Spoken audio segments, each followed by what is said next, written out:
রঙ্গ ভরা বঙ্গদেশে female version আসলো বক্তাদের।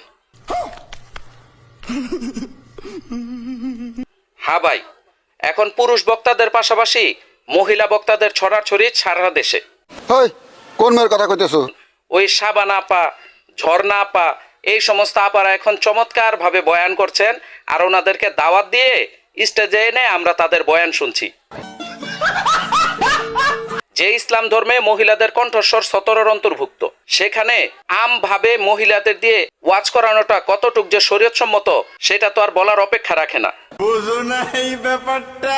এতদিন দেখতাম পোস্টারের মধ্যে লেখা রয়েছে মহিলাদের জন্য আলাদাভাবে ওয়াজ শোনার ব্যবস্থা রয়েছে, আর এখন থেকে পুরুষদের পর্দা করতে হবে। পোস্টারে লেখা থাকবে পুরুষদের জন্য আলাদাভাবে ওয়াজ শোনার সুব্যবস্থা করা হয়েছে।